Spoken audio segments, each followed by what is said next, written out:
You are watching Live OK Television.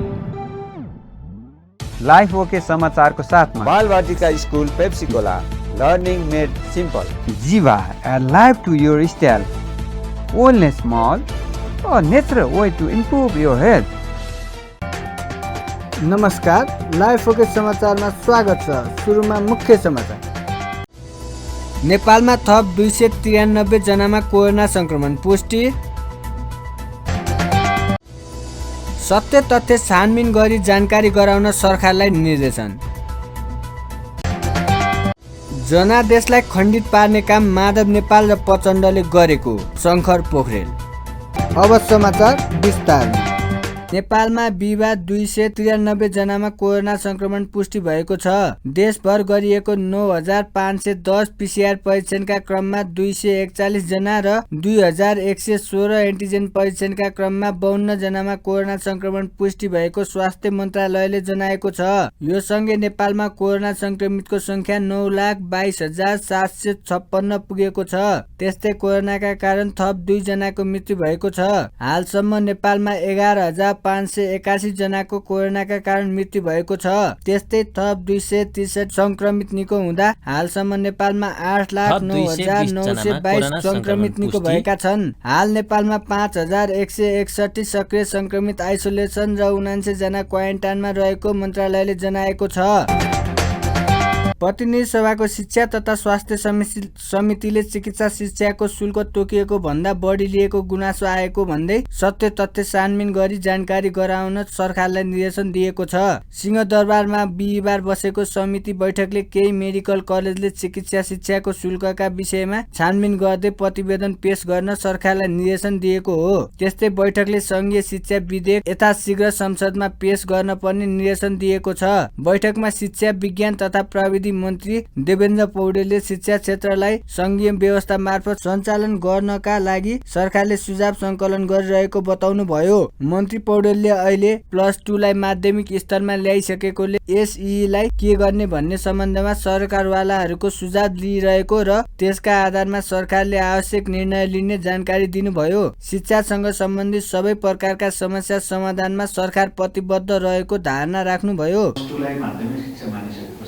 यसै किन्दैको भन्ने यहाँहरूको कुरा हामी चाहिँ अब सम्बन्धित स्टेक होल्डरहरू त्योसित सम्बन्धित विज्ञहरूसित पनि छलफल गर्छौँ र माननीयज्यूले उठाउनुभएको कुरा चाहिँ तपाईँहरूले पनि सुनेको हुँदाखेरि नोट गरेर हामी ऐनमा के गर्ने भन्ने कुरा हामी छलफल गर्छौँ र यो फेरि तपाईँहरूसित नै आउँछ। उहाँहरूले पनि के राख्नुहुन्छ कुरा यो कसैको चाहिँ प्रेसरले चाहिँ यो गर्न खोजेका होइन भन्ने अन्यले उठाउनु भएको यो कसैको प्रेसर सुन्ने पक्षमा हामी छैनौँ। तपाईँहरूको कुरा सुन्छौँ ऐन बनाउने ठाउँमा हुँदाखेरि र सम्बन्धित सरकारवालाको कुरा सुन्छौँ। अरू कसैको प्रेसरको आवश्यकता छैन, सुनेका पनि छैनौँ, जरुरी पनि छैन। सरकारवाला यसैले सम्बन्धित पक्ष विज्ञ र पार्लियामेन्ट सम्बन्धित निकायहरूसँग हामी चाहिँ आवश्यकता अनुसार हामी अनुरोध गर्छौँ। अरू चाहिँ कतिपय अर्कै प्रकारको प्रेसर राख्ने प्रेसर मन्त्रालयले मान्नु जरुरी ठानेको छैन, ठान्दैन। अब त्यसको साथसाथै अरू कुरा यहाँ मानिलियो उठाउनुभएका कुराहरू यो सङ्घीयता आइसकेको छ। अब किन चाहिँ तल स्थानीय पालिका हामीले राख्ने भन्ने पनि निकै सही कुरा छ। र म कतिपय जिल्लाहरूमा जाँदाखेरि पनि कतिपय पालिकाले आफै पनि ऐन बनाउन थालेको र त्यो ऐनको प्रक्रियामा अगाडि बढेको, कतिपय प्रदेशले पनि ऐन बढाइसकेको हुँदाखेरि अब सङ्घीय ऐन नै शिक्षासित सम्बन्धित सङ्घीय ऐन नै नआइकन तल बनाउँदाखेरि त अन्तर्गत भइहाल्छ। त्यस कारण पनि हाम्रो प्रेसर परेको छ। त्यसो भएर सङ्घीयता हामीले संविधानमा गरेको राज्यका 3 निकायको व्यवस्थाहरू शिक्षा प्रणालीको अधिकार प्रत्यायोजन गर्ने पक्षमा मन्त्रालय दृढ छ। स्थानीय पालिका अथवा स्थानीय सरकार, त्यसपछि गएर प्रदेश सरकार र सङ्घीय सरकारको जुन व्यवस्था संविधानले गरेको छ त्यो व्यवस्था कार्यान्वयन गर्ने चरणमा छौँ र सबै अथोरिटी चाहिँ आफै चाहिँ माथि उबाट राखेर अधिकार प्रत्यायोजन नगर्ने पक्षमा हामी छैनौँ। त्यस कारणले माननीय गोवाजीले उठाउनु भएको कुराप्रति पनि हामी आवश्यक छलफल पनि हामी गर्नेछौँ। र अहिले पनि यो शिक्षासित सम्बन्धित धेरै अधिकारहरू संविधानले स्थानीय पालिकालाई दिएको छ। अब त्यो स्कुल चलाउने, स्कुल व्यवस्थापन गर्ने, स्थापना गर्ने, अगाडि बढाउने जिम्मा चाहिँ स्थानीय पालिकालाई दियो। शिक्षक र त्यसको भरण पोषणको जिम्मा चाहिँ फेरि माथि सङ्घले राखेको छ। अन्तर्विरोधी हामीले पाएका छौँ। समन्वय इकाइ भनेर तल राखिदियो, क्षेत्र के अरे प्रदेशमा पनि त्यस्तो प्रकारको संरचना छैन। समन्वय इकाइको नाम पनि लामो नबुझिने खालको छ, यो राख्नुभएको छ, त्यो हामीलाई नै चित्त बुझिएको छैन, अहिले चाहिँ बोल्न त मिलेन। त्यसको नाम पनि बुझिने खालको छैन, त्यसको काम पनि प्रष्ट छैन। म 15-20वटै चाहिँ यो कतिपय समन्वय इकाइमा म पसेँ। अब उता चाहिँ पालिकामा शिक्षा हेर्ने इकाइ छुट्टै संरचना छ, त्यसको व्यवस्था सङ्घीय अर्थ मन्त्रालयले गर्छ। यतापट्टिको फेरि चाहिँ समन्वय इकाइ हेर्ने व्यवस्था छ, त्यो दुईवटाको बिचको तालमेल अब त्यहाँ चाहिँ हामीले परियोजना पनि स्पष्ट गरेका छौँ। त्यस्ता कतिपय जटिलता कुराहरू हामीले भोगाउनु पर्नेछ। त्यस कारणले सङ्घीय मैले यो उदाहरण रूपमा मात्रै भन्न खोजेको, यस प्रकृतिका अन्तर्विरोधी कुराहरू चाहिँ यो ऐनमा हामीले प्रष्ट व्यवस्था गरेर हल गरेर छन्न गरिदिने पालिकाले यो गर्छ। प्रदेश देवेन्द्र पौडेल मन्त्री शिक्षा तथा स्वास्थ्य समिति बैठकमा सांसद खगराज अधिकारीले +2 लाई माध्यमिक स्तरमा ल्याइसकेकोले एससीईलाई खारेज गर्नुपर्ने बताउनुभयो। उहाँले शिक्षा क्षेत्रलाई प्रभावकारी बनाउन विद्यार्थी, शिक्षक र अभिभावकलाई जिम्मेवार बनाउनु पर्ने धारणा राख्नुभयो। त्यस्तै सांसद गिरिराज मणि पोखरेलले मेडिकल शिक्षा अध्ययनका लागि पूर्वाधार निर्माण विषयमा भएको व्यवस्थाका विषयमा अध्ययन गर्दै स्वास्थ्य क्षेत्रको जनशक्ति उत्पादनमा जोड दिनुपर्ने बताउनु भयो। सुरक्षाका कामहरू लिनु भएको छ, आफ्नो छोराछोरीको दायित्व हुन्छ। त्यसले गर्दा मात्रै तीनटा पक्ष भयो भने मात्रै शिक्षाको कोरम पुग्छ बल्ल। अभिभावक र शिक्षक, विद्यार्थी, त्यसमा अभिभावकको दायित्व पनि कहीँ न कहीँ कर्तव्य हामीले यो कानुनमा राख्नुपर्छ होला। अब यो एससी त जाँच लिने होइन नि, हामीले किन लिने? हाम्रो माध्यमिक तहसम्मै हामीले 12 क्लास भनिसकेपछि यो बारेमा उसले लिने, विभागले लिने, यो पुरै कचकचै छोडिदिनुहोस् क्या। अस्ति नै भनिसक्यो त, यो समिति निर्देशन गरिसक्यो, खारेज गर भनिसक्यो। अब फेरि चाहिँ तपाईँ आउँदा पनि त्यही, अर्को चाहिँ नि थपैले आउँदा पनि त्यही, अनि अर्को सचिव आउँदा पनि त्यही, यो कचकच यहाँ समितिले सुन्न आवश्यकै छैन। हामीले निर्देशन गरिसक्यौँ। एससी भने प्रोभिजन राख्ने नै होइन। यो अहिले मौका पर्यो, धन्यवाद छ। यो सबै नकारात्मक काम र दुनियाँमा ध्वस्त बनाउने काम गर्यो यो कोभिडले, तर यो एससी खारेज गर्ने यही मौका हो नि। त्यस कारण यहीबाट सुरु गरौँ। तात्कालिक कोडबाट हेर्दाखेरि एउटा चाहिँ अहिले भनिहाल्छु, यो स्वास्थ्यको एउटा जनशक्तिको क्राइसिस हुँदैछ। त्यो भनेको चाहिँ एउटा बधाई दिन्छु म कि वास्तवमा ऐन चिकित्सा शिक्षा ऐन लागू गर्दै अहिले मन्त्रीज्यूहरूले यो 100 बेड भएका हस्पिटलहरूलाई चाहिँ नर्सिङ पढाउन दिने, नभएकाहरूले चाहिँ अहिले बन्द गर्ने भनिसकेपछि त्यो बन्द गरेकाहरूले उत्पादन गरेको जो ग्याप हुनेवाला छ, त्यो ग्यापलाई पुरा गर्नको लागि चाहिँ अहिले जुन सिटिभिटी अन्तर्गत चलेका जति चाहिँ पब्लिक इन्स्टिट्युसन छन् तिनीहरूले यो चलाउने बित्तिकै ग्याप हुन पाउँदैन। यो चाँडै डिसिजन गरिदिनु भयो भनेदेखि त्यो एउटा ठुलो जनशक्तिको जो अभाव हुनेवाला छ होइन, त्यो पूर्ति हुन्छ। त्यो एउटा। अर्को कुरा चाहिँ एउटा छलफल चाहिँ त्यो बाहिर मिडियामा आएको छ, अहिले चाहिँ शिक्षा अन्तर्गतको विद्यार्थीहरूसँग बढी शुल्क। समिति बैठकमा सङ्घीय शिक्षा ऐन र प्राविधिक शिक्षा तथा व्यावसायिक ऐनका सम्बन्धमा छलफल भएको थियो। नेकपा एमालेका महासचिव शङ्कर पोखरेलले जनादेशलाई खण्डित पार्ने काम माधव नेपाल र प्रचण्डले गरेकोले एमालेले ताजा जनादेशको कुरा उठाएको बताउनु भएको छ। अखिल नेपाल किसान महासङ्घ राष्ट्रिय समितिको दोस्रो पूर्ण बैठकलाई बिहिबार काठमाडौँमा सम्बोधन गर्दै पोखरेलले 5 वर्ष काम गर्न पाएको जनादेशलाई खण्डित पार्न खोजेकोले संसद विघटन गरी ताजा जनादेशमा जान खोजे पनि अवरोध सृजना गरेको बताउनु भयो। अहिले पनि ताजा जनादेशमाथि प्रहार भएको ताजा जनादेशलाई निरङ्कुश भन्नु उचित नभएको उहाँको भनाइ छ। पोखरेलले ताजा जनादेशमा जानु लोकतन्त्र विरोधी नभएको तर्क गर्नुभयो। उहाँले सङ्गठनात्मक अराजकतालाई तिर्नका लागि बलियो पार्टी बनाउनु पर्ने धारणा राख्नुभयो।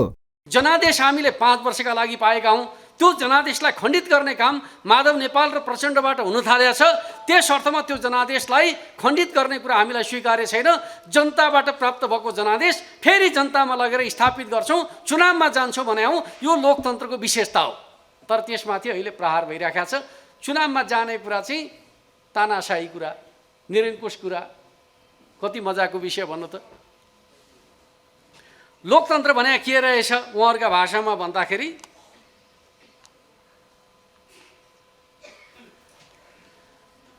उहाँहरूका भाषामा लोकतन्त्र के रहेछ भनेर भन्दाखेरि संसद 5 वर्ष चलाउने चिज लोकतन्त्र रे। त्यो संसदले जे काम गरे पनि 5 वर्ष चल्यो भने लोकतन्त्र, चाहे त्यो राष्ट्रका विरुद्धमा काम गरोस् चाहे जनताका विरुद्धमा काम गरोस्, त्यो चाहिँ संसद 5 वर्ष रहने कुरा चाहिँ संविधानवाद, लोकतन्त्र, जनताका पक्षमा काम गर्नुपर्छ भन्ने कुरा लोकतन्त्र विरोधी, जनतामा जानुपर्छ भन्ने कुरा लोकतन्त्र विरोधी। लोकतन्त्रमा के हो त भन्दाखेरि जुन समस्यालाई पार्टीहरूले हल गर्न सक्दैन, जुन समस्यालाई सांसदले हल गर्न सक्दैन, त्यो समस्यालाई हल गर्न जनताका बिचमा जानुपर्छ भन्ने कुरा लोकतन्त्रको सुन्दरता हो। त्यसका पक्षमा एमाले छ भन्ने कुरालाई सगौरव हामीले भन्न सक्नुपर्छ भन्ने कुरा म कमेन्टका बिचमा राख्न चाहन्छु।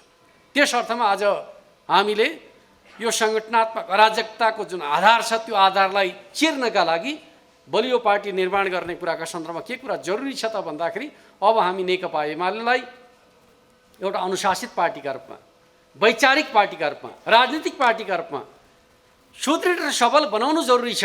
त्यसले मात्रै समृद्धिको यात्राको सबल नेतृत्व गर्न सकिन्छ। त्यस अर्थमा हामीले के भनेका छौँ भन्दाखेरि सङ्गठनात्मक अराजकतामाथि विजय हासिल गर्नुपर्छ। यो त हाम्रो आन्दोलनमाथिका दुईटा चुनौतीका कुरा, जसमाथि हामीले विजय हासिल गर्नु जरुरी छ। उहाँले अनुशासित पार्टी बनाउँदै देशको ठूलो पार्टी निर्माण गर्नुपर्ने उल्लेख गर्नुभयो। विगत सरकारको योजनाहरू कटौती गरेको र प्रदेश सरकारले मन्त्रालय फुटाउने कार्य गरेको भन्दै नेकपा एमाले बिहिबार पनि बागमती प्रदेश सभाको बैठक अवरुद्ध गरेको छ। प्रदेश सभाको बैठक सभामुख सानु कुमार श्रेष्ठले सुरु गर्ने बित्तिकै एमालेका सदस्यले उठेर विरोध गरेका थिए। बैठकमा एमाले प्रदेश सभा सदस्य केशवराज पाण्डेले बिना कारण आर्थिक भार थप्ने गरी मन्त्रालय फुटाइएको विषयमा सरकारको जवाफ नआएसम्म बैठक चल्न नसक्ने बताउनुभयो। उहाँले मुख्यमन्त्री प्रदेश सभाको बैठकबाट भागेको आरोप लगाउनुभयो। बैठकमा प्रदेश पर्यटक विधेयक र प्रदेश उच्च शिक्षा विधेयकलाई अन्तिम रूप दिने कार्यसूची थियो। साथै आन्तरिक मामिला तथा कानुन मन्त्री कृष्ण प्रसाद खनालले केही प्रदेश ऐन संशोधनका लागि पेश गर्ने कार्यसूची रहेको सभामुखले जानकारी गराउनु भएको थियो। तर एमाले प्रदेश सभा सदस्य पाण्डेले आफूहरूले राखेको विषयमा सरकारको धारणा नआएकोले बैठक चल्न नसक्ने बताउनु भएको थियो। प्रदेश सभाको प्रतिपक्ष दलको तर्फबाट केही महत्त्वपूर्ण प्रश्नहरू यहाँ उठाइएको थियो र हामीले त्यसको जवाफको लागि मुख्यमन्त्रीज्यूसँग आग्रह गरेका थियौँ। आज हामी लज्जित छौँ, मुख्यमन्त्रीज्यू यहाँ उपस्थित हुनुहुन्न। योभन्दा लज्जाको विषय के हुन्छ होला? यो लज्जास्पद समयमा यो संसद अगाडि बढ्न सक्दैन र हामीले मुख्यमन्त्रीसँग जे हिजो प्रश्नहरू उठाएका थियौँ त्यो प्रश्नको जवाफ नआएसम्म यो संसद अवरुद्ध रहने कुराको हामी जानकारी गराउन चाहन्छौँ। मान्य सदस्यहरू बस्नु होला। आज हामीले तीनवटा विषयवस्तु राखेका छौँ। मान्य सदस्यहरू, एउटा प्रदेश उच्च शिक्षा सम्बन्धमा, दोस्रो प्रदेश पर्यटन विकास सम्बन्ध व्यवस्था गर्न बनेको विधेयक, तेस्रो मान्य आन्तरिक मामिला तथा कानुन मन्त्रीले यो प्रदेश ऐन संशोधन गर्न बनेको विधेयक सम्बन्धमा दफावार छलफल गर्ने राखेको छौँ। सभामुख महोदय, म फेरि आग्रह गर्न चाहन्छु, हाम्रो प्रदेश सभा नियमावलीमा हामीले उल्लेख गरेका छौँ कि प्रदेश सभाको कुनै पनि सदस्यले कुनै विषयमा प्रश्न उठाउनु भयो भने त्यसको जवाफ सबभन्दा पहिला दिनुपर्नेछ, त्यसपछि अरू काम कारबाही अगाडि बढ्नेछ भनेका छौँ। मैले फेरि दोहोऱ्याउनु नपरोस्, अघि मैले भनिसकेँ, हिजो हाम्रो दलको तर्फबाट निवर्तमान पूर्व मुख्यमन्त्री, हाम्रो पार्टीका दलको नेता उहाँले उठाउनुभएका विषयवस्तुमा संसद सबभन्दा पहिला जवाफ चाहियो, त्यसपछि अगाडि बढ्छ र मुख्यमन्त्री भाग्ने कुरो सबभन्दा लज्जास्पद हो। यो अवस्था हाम्रो लागि सबभन्दा दुर्भाग्यपूर्ण हो। एमाले प्रदेश सदस्यलाई पटक पटक बस्न आग्रह गरे पनि अवरुद्ध भएपछि सभामुख श्रेष्ठले अर्को सूचना नआएसम्म बैठक स्थगित गर्नुभएको थियो। पूर्व प्रधानमन्त्री एवं नेपाली काङ्ग्रेसका संस्थापक नेता कृष्णप्रसाद भट्टराईको 98औं जन्म जयन्ती काङ्ग्रेस र शुभचिन्तक संस्थाले विभिन्न कार्यक्रमको आयोजना गरेका छन्। जन्म जयन्तीमा भट्टराई निवास ललितपुरको बाँडे गाउँमा सरकारले बनाइदिएको आश्रम भने सुनसान रह्यो। कोरोना महामारी पछि बाँडे गाउँमा कुनै कार्यक्रमको आयोजना गरिएको छैन। यस वर्ष ललितपुरको 7 बाटोदेखि बाँडे गाउँसम्मको सडक जीर्ण अवस्था र कोरोना जोखिमका कारण कुनै कार्यक्रम आयोजना नगरिएको बताइएको छ। बाँडे गाउँमा भट्टराईको पूर्ण कदको शालिग समेत रहेको छ। किसु नजीका नामले परिचित सन्त नेता भट्टराई राजनीतिमा निष्ठा र मूल्य मान्यता प्रतिको प्रतिबद्धताकै कारण पञ्चायती तानाशाही शासन व्यवस्थामा 14 वर्ष जेल बस्नु भएको थियो। उहाँले 2047 सालको संविधान निर्माण र कार्यान्वयनमा महत्वपूर्ण भूमिका निर्वाह गर्नुभएको थियो। माओवादीसँग 12 बुद्धे समझदारी गरेर काङ्ग्रेसले राजतन्त्रको धार परिवर्तन गरी गणतन्त्रमा गएको भन्दै स्पष्ट बनेका पूर्व प्रधानमन्त्री भट्टराईले जीवनको उत्तरार्धमा काङ्ग्रेस परित्यागको घोषणा गर्नुभएको थियो। सन् 1924 पुस 8 गते भारतको बनारसमा जन्मिनुभएका भट्टराईको विक्रम सम्वत 2067 साल फागुन 20 गते निधन भएको थियो। राष्ट्रिय पुनर्निर्माण प्राधिकरण अन्तर्गत भइरहेको कार्य तथा हक दायित्व राष्ट्रिय विपद जोखिम न्यूनीकरण तथा व्यवस्थापन प्राधिकरणलाई हस्तान्तरण गरिएको छ। बिहिबार सिंहदरबारमा आयोजित हस्तान्तरण तथा बहिर्गमन कार्यक्रममा गृहमन्त्री बालकृष्ण खाँडको उपस्थितिमा प्राधिकरणका कार्यकारी निर्देशक सुशील गेवालीले विपद जोखिम प्राधिकरणका कार्यकारी प्रमुख अनिल पोखरेललाई बाँकी काम हक दायित्व सम्पत्ति सेता कागज तथा विवरणहरू हस्तान्तरण गर्नुभएको हो। पुनर्निर्माण प्राधिकरणले गर्ने आर्थिक वर्ष 78-79 को चालु र पुँजीगत खर्चबारे एकीकृत आर्थिक विवरण तयार गर्ने तथा लेखा परिचय सम्बन्धी कार्यको जिम्मेवारी पनि विपद जोखिम न्यूनीकरण प्राधिकरणलाई दिइएको छ। अब विश्व बैंक संघको सम्झौता बमोजिम कार्यान्वयन भइरहेका भूकम्पीय आवास पुनर्निर्माण आयोजना तथा MDTF सँग सम्बन्धित प्राविधिक सहयोग शोध भर्ना र प्रतिवेदन सम्बन्धी कार्य पनि राष्ट्रिय विपद जोखिम न्यूनीकरण तथा व्यवस्थापन प्राधिकरणले हेर्नेछ। कार्यक्रममा गृहमन्त्री खाँडले प्राधिकरणले 6 वर्ष कार्यकालमा अन्तर्राष्ट्रिय क्षेत्रका प्राज्ञले समेत अनुसन्धान गर्न योग्य काम गरेको भन्दै प्रशंसा गर्नुभयो। उहाँले भूकम्पले क्षति पुर्याएका भौतिक संरचना पुरातात्विक महत्त्वका संरचनाको निर्माण ज्यादै जटिल र चुनौतीपूर्ण भए पनि प्राधिकरणले मन लगाएर पूरा गरेको बताउनुभयो। कारणले पुगेको क्षतिको तथ्याङ्क र यसको पुनर्निर्माण भएको निर्माणको तथ्याङ्क नेपालीहरूका लागि पनि सदैव अध्ययन विश्लेषण र अनुसन्धान गर्न सकिने अवस्थामा तपाईहरूले पुर्याउनु भएको छ र अन्तर्राष्ट्रिय क्षेत्रका यस विषयका अध्येताहरूका लागि पनि प्राज्ञहरूका लागि पनि अनुसन्धान गर्न सक्ने एउटा केन्द्रको रूपमा प्राधिकरणले आफूलाई विकसित गरेको थियो। हाम्रो वैधानिक या कानुनी प्रावधानले तपाईहरुले आफ्नो कार्य आज सम्पन्न गर्नुभएको छ। राष्ट्रिय पुनर्निर्माण प्राधिकरणको हस्तान्तरण तथा बहिर्गमन भन्नुभएको रहेछ। यो बहिर्गमन शब्द उच्चारण गर्न गाह्रो भइरहेको छ। तपाईहरुले एक हिसाबले आफ्नो कार्यहरू सम्पन्न गर्नुभएको छ र एउटा सफलता स्थापित गर्नुभएको छ। र यो प्राधिकरणलाई पुनर्निर्माण गर्नु एउटा हिमाल आरोहीका लागि सगरमाथा चढ्नु सरह नै थियो। अब सगरमाथाको चुचुरोमा पुगिसकेपछि आरोहीलाई जुन सम्मान सद्भाव जुन सन्तोष हुन्छ, सम्पूर्ण प्राधिकरणका सिओ साहब लगायत सबै प्राविधिकी र कर्मचारीहरूलाई पनि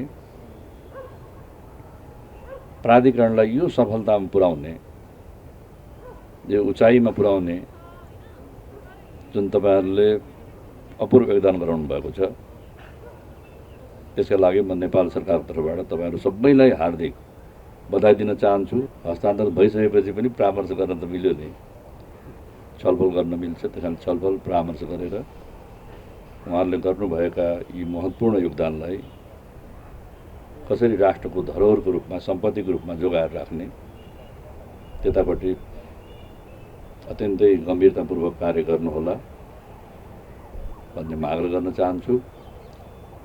र नेपाल सरकारले प्राधिकरणका सबैलाई त्यस्तै पुनर्निर्माण प्राधिकरण कार्यकारी निर्देशक गेवालीले भूकम्प पछिको पुनर्निर्माणमा सबैको सहयोग प्राप्त गरेकोले सफलतापूर्वक काम गर्न सफल भएको बताउनुभयो। गाउँ गाउँमा सर्वसाधारणलाई तालिम दिएर सबै स्थानमा पुनर्निर्माणको काम गर्न सकिएको उहाँले बताउनुभयो। उहाँले प्राधिकरणलाई सफल पार्ने सबैलाई धन्यवाद दिनुभयो। हाम्रो चाहिँ राजनीतिक सङ्क्रमणको परिवेशबाट गुज्रेको चाहिँ परिवेश र चाहिँ त्यसको साथसाथै सङ्घीय राज्य प्रणालीमा एकात्मकताबाट गएको अवस्थामा त्यही ढङ्गले चाहिँ एडजस्ट गरेर जानुपर्ने चाहिँ एउटा चाहिँ अवस्था, वित्तीय स्रोत र साधनको अत्यन्त न्यूनताको अवस्थाबाट काम गर्नुपर्नेको चाहिँ परिवेश, जनशक्तिको अत्यन्त अभाव भएको अवस्थामा अन द जब ट्रेनिङ गरेर चाहिँ जनतालाई चाहिँ तालिम गाउँ गाउँमा चाहिँ तालिम दिएर चाहिँ पुनर्निर्माणको काममा चाहिँ सामेल गरेर चाहिँ जानुपर्नेको परेको परिवेश, यी समग्रताको बिचबाट, यी जटिलता र चुनौतीको बिचबाट हामीले प्राप्त गरेको यो उपलब्धि हो। यसमा म चाहिँ सबै चाहिँ तमाम चाहिँ हाम्रा चाहिँ प्राविधिक साथीहरू जो गाउँ गाउँमा बसेर गाउँ गाउँमा गएर तपाईँको चाहिँ घर चाहिँ सुरक्षित घर बन्ने कुरालाई सुनिश्चित गर्नुभयो, त्यसको निम्ति म सबै चाहिँ प्राविधिक साथीहरूलाई चाहिँ हार्दिक रूपमा आभार व्यक्त गर्न चाहन्छु, धन्यवाद दिन चाहन्छु। हाम्रा सबै चाहिँ नेपाल सरकारका चाहिँ राष्ट्रिय सेवा कर्मचारी साथीहरू, राष्ट्रिय पुनर्निर्माण प्राधिकरणले वास्तवमा आफैले चाहिँ काम गर्ने गरेर चाहिँ जनशक्तिको एउटा चाहिँ सानो मार्केटबाट चाहिँ केही लियो, तर मूलभूत रूपमा हामीले नेपाल सरकारका सम्बन्धित मन्त्रालय, विभाग र निकायहरूबाट चाहिँ कर्मचारीहरूलाई पुल गरेर चाहिँ एउटा चाहिँ संरचना तयार गरेर चाहिँ हामीले यो काम गऱ्यौँ। र त्यो काम गर्दाखेरि चाहिँ यहाँ चाहिँ सबै चाहिँ राष्ट्रिय सेवा कर्मचारीहरूले धेरै हिसाबले चाहिँ यसमा चाहिँ हातेमालो गरेर प्राधिकरणले सुरु गरेको यो अभियानमा चाहिँ तपाईँहरूले चाहिँ एकसाथ चाहिँ त्यो अभियानमा साथ दिएर चाहिँ जुन खालको परिणाम निकाल्नु भएको छ, यसको यो परिणामका निम्ति म तपाईँहरूलाई पनि चाहिँ हार्दिक रूपमा बधाई दिन चाहन्छु, धन्यवाद ज्ञापन गर्न चाहन्छु। अरू अवसरहरू अरू निकायहरूमा थिए, तर प्राधिकरणमा आएर काम गर्ने कुराको निम्ति जटिलता थियो, दुःख थियो, तर त्यो दुःखलाई तपाईँहरूले कति पनि चाहिँ किञ्चित पनि चाहिँ अप्ठ्यारो नमानिकन यसमा चाहिँ यो काम गर्नुपर्छ, हामीले चाहिँ यसमा चाहिँ सहयोग गर्नुपर्छ, सेवा गर्नुपर्छ भन्ने भावनाका साथ तपाईँहरूले काम गर्नुभयो। सबै कर्मचारी साथीहरू तपाईँहरू सबैलाई म चाहिँ हार्दिक रूपमा चाहिँ तपाईँलाई धन्यवाद पनि ज्ञापन गर्न चाहन्छु। कार्यक्रममा प्राधिकरण आबद्ध कर्मचारीहरू सम्मान पत्र वितरण गरिएको थियो। भूकम्पबाट प्रभावित संरचनाहरूको पुनर्निर्माण सम्बन्धी ऐन 2072 को दफा 3 को व्यवस्था तथा सो अनुरूप नेपाल सरकार मन्त्री परिषदको 2077 मङ्सिर 15 गतेको निर्णय अनुसार प्राधिकरणको समयावधि पुस 9 गते शुक्रबारबाट सकिँदैछ।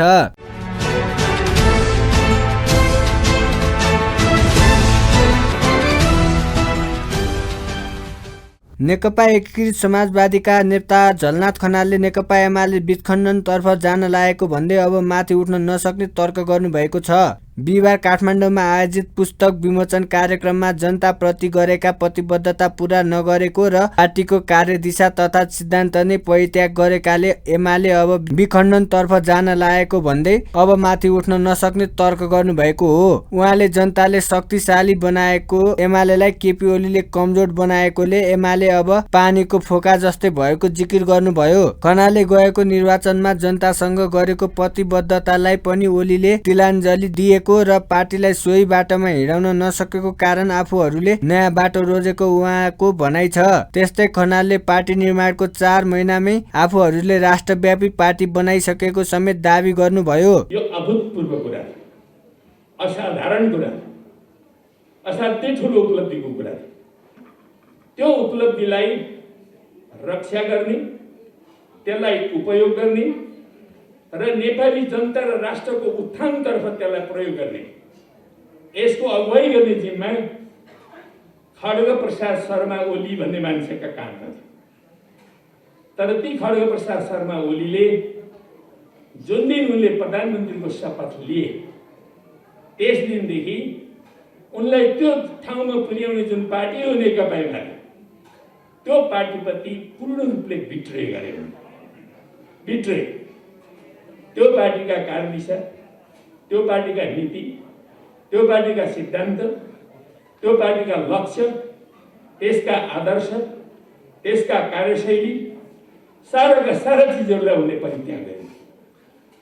र त्यो पार्टीले दलले जुन घोषणापत्र तयार गरेको थियो त्यो घोषणापत्र मार्फत जस्ता हामीले चाहिँ जनताका सामु प्रतिबद्धता व्यक्त गरेका थियौँ ती सारा प्रतिबद्धताहरूलाई पनि उनले तिलाञ्जली दिए र उनी दलाल पुँजीपतिहरूको चाहिँ एउटा घेरामा रहेर 4वटा नीति कार्यक्रम ल्याए। म त्यो पार्टीको नम्बर 2 नेता हुँ, हामीलाई केही पनि थाहा भयो। 4वटा बजेट ल्याए, हामीलाई केही पनि थाहा भयो। कहाँबाट कसरी ल्याइयो, कसको हितमा ल्याइयो, हामीलाई थाहा भयो। कुनै पनि सरकार भनेको त पार्टीको सरकार हुन्छ, पार्टीका नीति अनुरूप चल्छ, पार्टीका कार्यक्रम अनुरूप चल्छ। तर केपी ओलीको नेतृत्वमा 41 महिने सरकार पार्टीको नेतृत्वमा चले। त्यसकारणले त्यो एउटा चाहिँ दक्षिणपन्थी भड्काउतर्फ, त्यो विसर्जनवादतर्फ, त्यो एउटा चाहिँ गुटबन्दी र अहङ्कारको दिशातर्फ त्यो लगातार भासिँदै गयो। र त्यो भासिने क्रममा नै तपाईँले देखिरहनु भएको छ त्यस्तो शक्तिशाली प्रधानमन्त्री, त्यस्तो शक्तिशाली सरकार आज पानीको फोका जस्तै भएर बिलायो। अनि 7वटा मध्ये 6वटा प्रदेशमा समेत सरकारहरू थिए, बहुमतको सरकार, ती सब विलिन भए। अनि अहिले जुन पार्टी हो नेकपा एमाले त्यो पनि सग्लो रह्यो र अहिले विभिन्न ठाउँहरूमा त्यो पार्टीलाई थाम्न मरी कसिएर लागेको छ, थामिनेवाला छैन। त्यो जुन दक्षिणपन्थी अवसरवादको हालमा डुबिसकेको पार्टी छ, अब त्यो पार्टीलाई जस्ता सुकै मलजल गरे पनि त्यो अगाडि बढ्न सक्दैन। त्यो लगातार तल खस्दैछ, त्यो विखण्डनतर्फ जाँदैछ, त्यसमा पहिरो जाँदैछ। असल सिद्धान्तहरू जुन हामीले निर्माण गरेका र असल कार्यदिशाहरू जुन तिनीहरूको रक्षा गर्दै त्यसलाई यो नयाँ परिस्थितिमा अझ सृजनशील ढङ्गले विकास गर्ने र यो देशलाई समाजवादको लक्ष्यतर्फ, खास गरी वैज्ञानिक समाजवादको लक्ष्यतर्फ अगाडि बढाउने ऐतिहासिक जिम्मा अहिले समयले हाम्रो पार्टीलाई दिएको छ। खनालले समाजवादमा पुगेर मात्र खुसी नेपाली समृद्ध नेपालको पुरा हुने धारणा राख्नुभयो।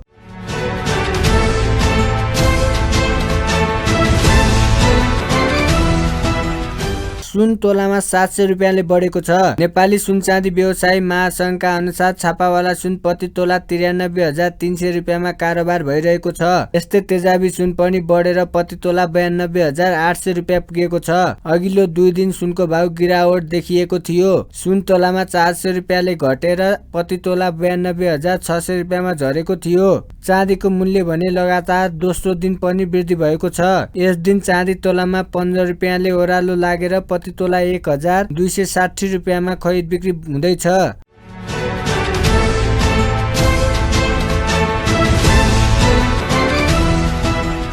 नेप्से परिसूचक निरन्तर तेस्रो कारोबार दिन उकालो लागेको छ। गत मङ्गलबारदेखि बढ्न थालेको नेप्सेले यस दिन पनि सोही गतिलाई निरन्तरता दिएको छ। साताको अन्तिम कारोबार दिन नेप्से परिसूचक 12.53 अङ्क बढेर 2520.23 बिन्दुमा बन्द भएको छ। त्यसै गरी यस दिन सेन्सेटिभ इन्डेक्स 0.10 अङ्क र फ्लोट इन्डेक्स 0.75 अङ्क बढेको छ भने सेन्सेटिभ फ्लोट इन्डेक्स 0.06 अङ्क घटेको छ। नेप्से बढे पनि यस दिनको कारोबार रकम भने अघिल्लो दिनको तुलनामा केही घटेको छ। बुधबार 4 अर्ब 52 करोडको सेयर खरिद बिक्री भएको बजारमा यस दिन 229 कम्पनीको 59,008 पटकको कारोबारमा 8 पटकको कारोबारमा 4 अर्ब 49 करोड 2,66,000 रुपियाँ बराबरको 83,23,000 किता सेयर खरिद बिक्री भएको छ। अन्त्यमा मुख्य समाचार फेरि एकपटक। नेपालमा थप 293 जनामा कोरोना संक्रमण पुष्टि। सत्य तथ्य छानबिन गरी जानकारी गराउन सरकारलाई निर्देशन। जनादेशलाई खण्डित पार्ने काम माधव नेपाल र प्रचण्डले गरेको शङ्कर पोखरेल। हस्त अहिलेका लागि लाइफ ओके समाचार यति नै। हेर्दै गर्नुहोला लाइफ ओके टेलिभिजन। नमस्कार। लाइफ ओके समाचारको साथमा Balvatika school Pepsicola, learning made simple. Jiva, a life to your style. only small, a natural way to improve your health.